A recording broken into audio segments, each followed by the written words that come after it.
Hi Grizzlies! Come join UNICEF this Wednesday, September 22nd after school in Mr. Lyons' room, D96, for our first meeting to learn about UNICEF's purpose, meet this year's board, and more. Make sure to join our remind at UNICEF OSOS to 81010 and follow us on Instagram at UNICEF OSOS for future updates as well. Also, there will be pizza that we'll hand out at the end of the meeting. Can't wait to see you all there! Varsity tennis beat rival Rancho High School 13-5 to kick off their league. The Grizzlies had a strong showing from their doubles Ali Liu and Caitlin Kim, Jessica Dong and Chloe Sung, Hannah Lee and Michaela Vo, Gabby Cams and Alexis Studebaker. Also, great performance by singles Shrukan Parikh. Way to go, Grizzlies. Freshmen interested in CSF, want to know more about the club, signups, etc.? Check your Outlook email and join the Canvas course. LOHS Climbing Club will be holding their first meeting on Wednesday, September 22nd at 3:30 after school outside of Grizzly Crossing. If you are interested in learning or already know how to and want to get better at climbing, this is the club for you. Contact Los Osos Climbing on Instagram, text 909-815-4309, or Los Osos CL on Remind for more information. Come out at lunch to watch our staff play cornhole. Tuesday's results were Mr. Masucci and Mrs. Henrich won. Second lunch, Mr. McDonald and Mr. Walker won. Today's games, at first lunch, Miss Huggins and Mr. Price versus Mr. Rucker and Mr. Cipher. Second lunch, Mrs. McFadden and Mr. Duran versus Mr. Rulery and Mrs. Salas. Thursday's games is Mr. Sasha and Mr. Gaddy versus Mr. Line and Mr. Parslow. Second lunch is Mr. Morris and Mr. Rivard versus Mrs. McNatt and Miss Gross. Championship games Friday during lunch. Come out and support our staff.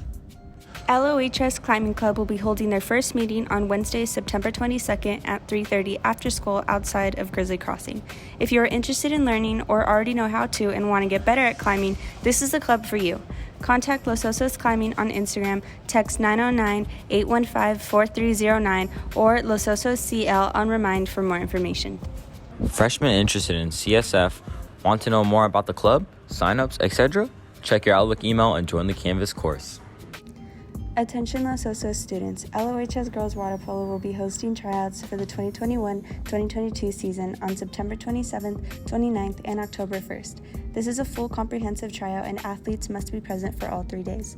All participants must be cleared through athleticlearance.com and have a valid physical on file to participate in tryouts. If you are interested in trying out for our competitive program and joining our team, please email Coach Woodward at alyssawoodward92@gmail.com. Trick? No. Treat others with kindness.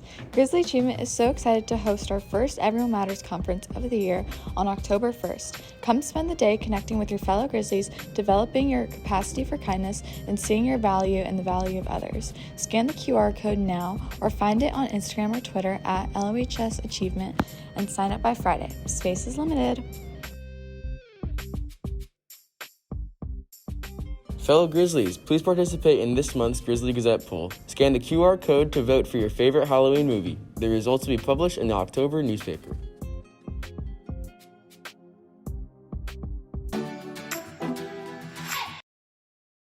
And we are back.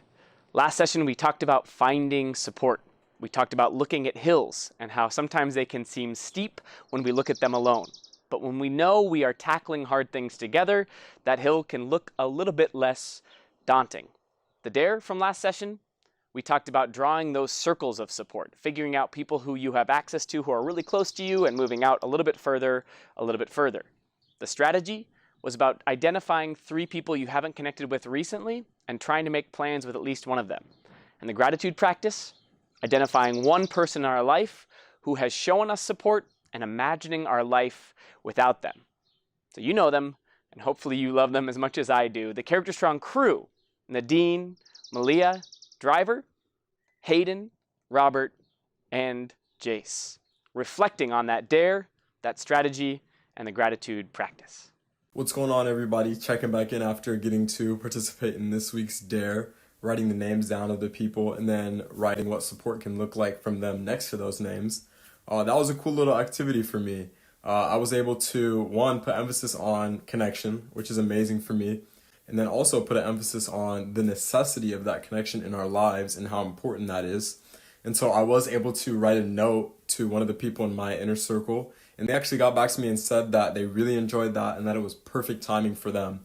And so if that doesn't stress how important that connection with our people is, I don't know what does. It was something that mutually benefited me, solidifying that that is a person for me, and it benefited them because who knows what they were going through. You know, everybody needs that reach out every now and then. So it was cool. So, to be honest, I actually didn't try any of the practices this week, and I think it's because I had so much going on in my life, and I felt that putting those things, which may have been out of sight, putting those out of sight, like I said, may have been easier, but it actually caused me to be a lot more overwhelmed with the work that I was currently doing. So I think if I just took a couple minutes, whether that be 5 or 10 minutes, just to have focused on either one of the dares, gratitude practices, or something like that, I would have felt so much better throughout the week. But because I didn't do that, I ended up becoming really overwhelmed this week, and I still am kind of feeling a little anxious. But I think those 3 practices really would have helped me throughout the week. So the strategy we were given this week was to reach out to at least 3 of our peers that we haven't connected with in a while, then come up with a plan to reconnect with them within the next 5 days. I cannot tell you, this strategy was really perfect timing. A couple days ago, I found out that my mom was tested positive for COVID-19. And going back to what Houston said, I felt like I was looking at this mountain that was so steep to the point I couldn't even see the top, which for me represents hope. But as I was able to reconnect with the 3 people that I chose, I kind of opened up to them about what was going on, and that eventually gave me the courage to reach out to my teachers, people from ASB, my classmates, people from church, and having that huge support system has really helped make that mountain look less steep and gave me that vision of hope. I have definitely been feeling lonely at times during this quarantine, as I'm sure many of you can relate to, and so I felt that this strategy was very appropriate and useful for this time. This past week, one time when I was feeling lonely, I made a list of 3 friends that I haven't spoken to in a while, and I was able to call one and had a really long conversation with them. I FaceTimed another one, and then I texted another one, and we just talked about life and how we're doing and how we're feeling about everything and things besides quarantine. I mean, how are our families doing? And it was really amazing just to be able to reach out and speak to them, because I hadn't talked to them in a long time, and just realized that we're all going through the same thing. And in a way, I felt like we were able to kind of support each other, because we could empathize with each other, even though maybe we weren't super close and we hadn't talked in a long time. We still were going through the same thing, so we were able to support each other and understand each other in that way. This week's gratitude exercise was actually really fun. I used it as an opportunity to disrupt my normal routine for kind of expressing gratitude. And what I've been doing recently is, rather than focusing on the big entities like a particular opportunity or a particular person, just the smaller things like a good book I'm reading, or like a pretty tree, or the way the sun looks on a chair, or something like that. Just totally random little things, but being gracious and like appreciative of them all. And so I applied I applied the challenge to this kind of way of looking at things, and then I found it was a really welcomed perspective of just looking at all of these tiny, beautiful things that help to create like a larger, pretty picture, but then imagining if that was all gone, and like revoking the tiny little things of life. And so I hope that made sense. It made sense in my head, but I did appreciate this week's gratitude. Yeah, so the gratitude practice for this week was to think about someone that we have, that we are grateful to have in our lives, that's always lockstep with us, and then to think about where would we be without them. And what I thought about was automatically in my situation. I thought about this summer. You know, I had a rough summer, and I wasn't here in the state. I was far away actually, and I had several people, but there was one person in particular that was, you know, lockstep with me, even though I wasn't, you know, in the state. And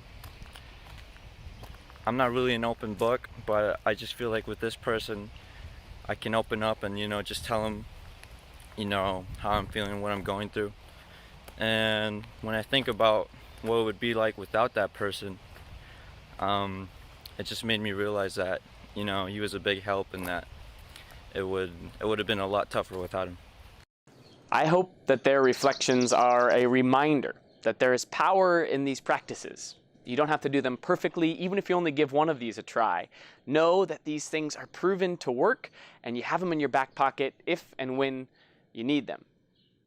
Last session was all about finding support. This session is all about giving support. I have a new friend in my life. His name is Brad Montague. You might know him because he created this thing called Kid President, this incredible video series. He's also an amazing artist, an illustrator, and storyteller, and just published a new book. And recently, he was speaking about giving support. And he told this really beautiful story about why giving support is so important. Here's Brad. There's an anthropologist, her name was Margaret Mead, and one of the things that happened is somebody asked her, what is the first sign that a civilization is growing, that it exists? And here's what she said. She said, the first sign of civilization in a culture, she said it's not, like a hook or tools or these sorts of things that we might think. She said, a broken femur that has healed is evidence that someone has taken time to stay with the one who fell, has bound up the wound, has carried that person to safety, and has tended the person through recovery. Helping someone else through difficulty is how civilization starts. It's a broken femur that's been healed. That's the beginning of civilization. That's where it starts. Healing. It is scientifically proven that doing good for others actually does good for you. In fact, they did a study where they looked at the brain while people donated money to charities or organizations. And what they discovered is that when giving money away, that action lights up the same part of your brain as if you were to receive money yourself. Giving has the same internal reaction as getting. They did another study where they brought people into an online room and allowed them to anonymously share their stories. People like you and I talking or journaling about what was going on in their life, something challenging or hard or stressful. And then people could comment, give online support, or respond to people's stories with encouraging words, supportive words. What they learned was that the impact on the people who were giving support was actually more profound than the people getting support. Why is that? Why is it that the helpers got more out of it than the people being helped? Well, picture you read someone else's story that they were going through a hard time, and you commented on it, hey, you can get through this, or what if you thought about it this way? In using the word you distance yourself from the problem in order to help someone else. See, sometimes I have a hard time taking my own advice, but when I'm giving it to others, it allows me to have easier access to my own wisdom. Sometimes the best way to learn something is to teach it. All that to say, let's get to work being helpers, because it's good for us too. Like every other session, we will have a dare, a strategy, and a gratitude practice. So here's the dare. Send a Daymaker text or message to a friend or a family member. This could be a silly GIF or GIF. It could be a memory, a photo of a memory that's important to you, or just a message about why this person matters in your life. Use that message as an inroad, as an excuse to catch up with the person, and see if you can have a conversation with them for at least 15 minutes. Try to ask meaningful questions like, what's going on in your life? And how are you thinking about hope right now? Or what do you think you can control about your circumstance today? Then, at the end of that conversation, here's the fun part of the dare, the bonus points. See if together you can brainstorm one person that you both know that you can then both send a new Daymaker message to. Do that together and see how that helping continues to grow. The strategy for this session, and once again, the strategy is that if you are in this circumstance, then here's a tool that you can apply. The strategy goes like this. If a conversation with someone feels like it's focused on negative things. I don't know if you've ever been in that conversation before where it just feels like it's not necessarily gossip, but you're just talking about all the stuff that's going wrong, which can sometimes feel like venting, which we know it's important to get that stuff out. But if you only focus on negative things, both of you might end up leaving feeling worse than you started. And there's a scientific term to it. It's called co-rumination. It's when you keep talking about stuff that's going wrong And the science says this: you might feel closer to the person, but it actually amplifies the negative feelings and it increases the likelihood you'll feel anxious or depressed about them. It's like this weird irony, right? Like when we focus on something negative with another person, we're like, oh, I really like them for listening, but you actually didn't get the emotional benefits of sharing if you only focus on the negative. So the strategy is called rose, bud, thorn. So if you feel like a conversation is leaning more towards that negative, I want you to practice yourself and then offer them this practice as well, called rose, bud, thorn, which is just like, hey, let's think about a rose, which is something that is meaningful or important that's going on in my life right now. Let's think about a bud, which is like, what is something upcoming in the near future that I feel excited for? And then let's think about a thorn, like what's something that I'm struggling with or feels painful in my life right now. The intention of that is to still like honor the negative thing, honor the bad thing, but balance it out with some positivity as well. Rose, bud, thorn, that's the strategy. Good. Last but certainly not least is the gratitude practice. Here it is. Think about a community in your life that has been a good place for support. Maybe for you that's a sports team, maybe it's an online forum, a group of people you game with, or maybe something else entirely. Whoever that group is for you, I just want you to spend 5 minutes reflecting or journaling about what they mean to you. Think about some positive memories you've had with them, thinking about ways that they have supported you, and maybe even at the end, think about one way that you could show them support right now. All right, that is the dare, the strategy, and the gratitude practice for this session. How are we feeling? We ready? Yep. This is ready. Let's do it. You all are the very best. I appreciate you so much. We'll see you on the next session. And that's a wrap on student sessions number 4. Sometimes giving support is the best way to get it for ourselves. Helping others is sometimes the best way to feel helped ourselves. Along the way, as individuals, as a community, or even as a world, we're going to experience stressful, scary, hard, challenging things. We're all going to break bones. The question is, will we go back and help each other heal? That's where civilization starts.